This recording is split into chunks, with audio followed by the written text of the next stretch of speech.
This is the Bahamas Tonight, the Northern Edition. Good evening, I'm Sabrina Brown. Thank you for joining us. A cross-sector of the Grand Bahama community paying tribute to the late Russell Franks this past Saturday.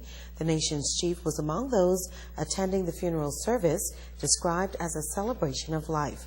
Joan Davis-Roll reports. The celebration of life as the hierarchy of the government, led by Prime Minister the Right Honorable Perry Christie, were among the hundreds of family members and friends who turned up to pay their last respects. It was a final farewell to a former businessman and politician, the late Russell Franks. In a compelling and thought-provoking message, Pastor of First Baptist Church Reverend Dr. Keith Russell reflected on Franks' faithful and committed service, which he rendered to God. Russell Franks was a gentle giant. I'm going to miss his soft-spoken wisdom. I'm going to miss his words of encouragement as he shook my hand when I exited the door on Sunday morning. But Russell Franks was also a gladiator. It was following that stirring address that the nation's leader ascended the pulpit, where he spoke in glowing terms about the late Russell Franks and his contributions to nation building. Pastor, I asked him to help me shape a campaign for the island of Grand Bahama. And he told me it was going to be difficult for him because he really had given his life to Christ and he was involved in the church. And I kept on persistently speaking to him about the fact that if he did it, he could help me become Prime Minister of the Commonwealth of the Bahamas. And that's how these things happen. But Pastor, he agreed. And he managed the campaign leading into the 2002 general elections. We won. And then he went back to the church. He was a dignified, stately gentleman. He was a wonderful man, a wonderful citizen. May he rest in peace. Joan Davis-Roll, ZNS Network News.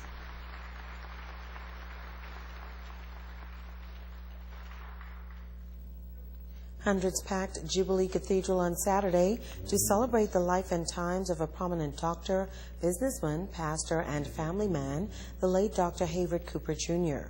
People came from far and near, joining in with a cross-sector of the members of the medical fraternity on Grand Bahama to remember the vast contributions Dr. Cooper made. Officiating was pastor of Bahamas Faith Ministries, Dr. Miles Monroe. He referred to Dr. Cooper as a rare son of the soil and said he will be remembered in a tangible way. Great man that we are going to establish the Haywood Cooper Jr. Educational Fund will be a medical fund.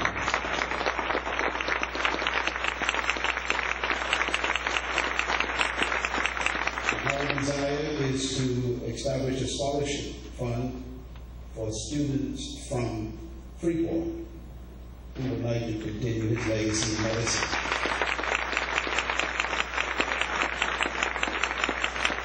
Secondly, we have agreed to establish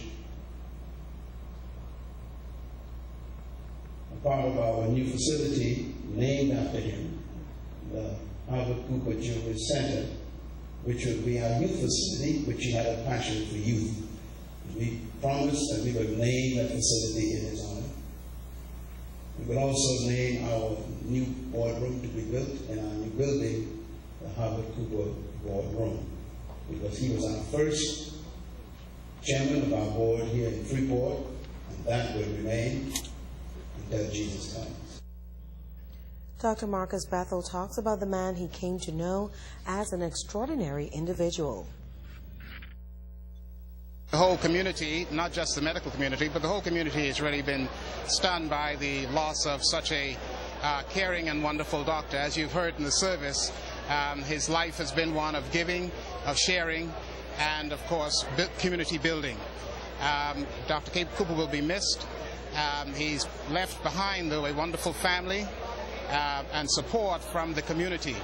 And so we pray for his continued life hereafter, and we hope that going forward, many of his wishes and ideals that he worked for will be concluded in a timely fashion on this earth.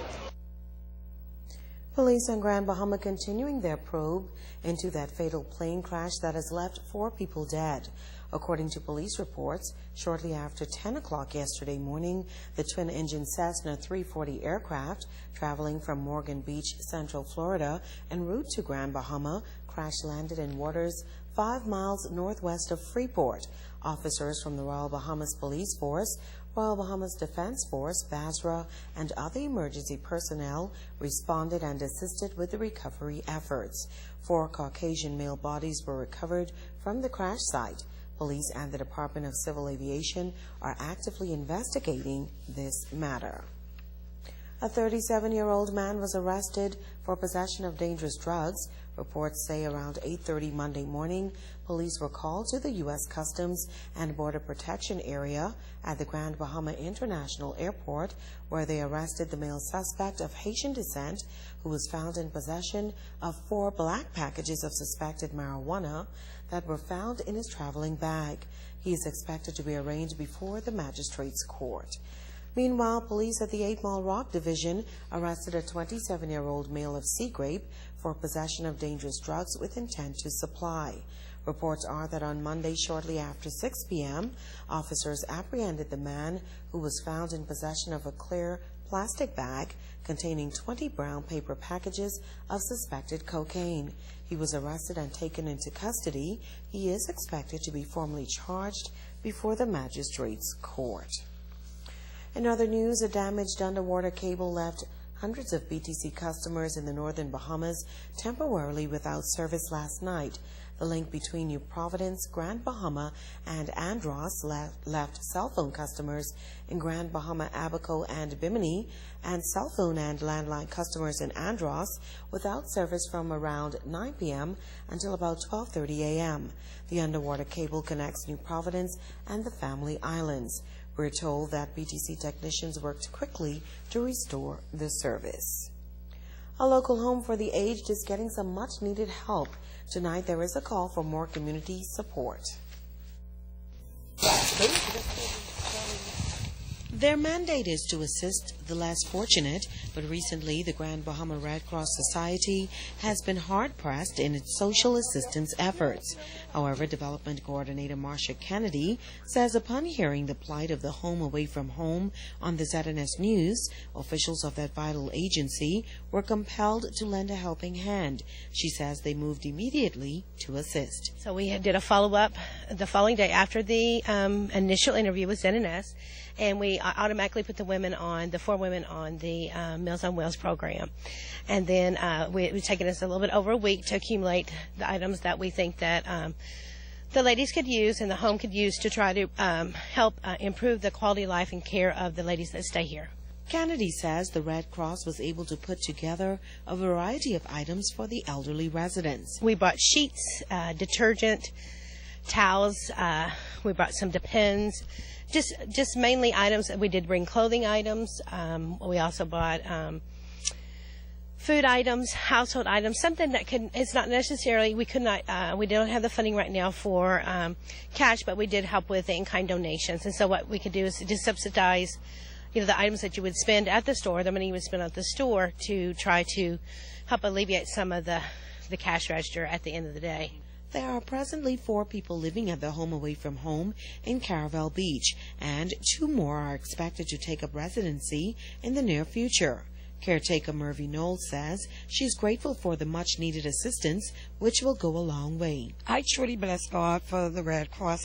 They came and she really surprised me when she said she adopt this home, and I truly wish others could adopt the home also too, to help me, to take care of the people. Like I say, it's not a paying job, but it's more like a spiritual job here to do, and make sure these people are very comfortable until God called them home, and I truly bless God even for others that actually came and stepped up, and truly bless God that others could come forward and step up more, because we still in need of a transportation, because we still stuck at home.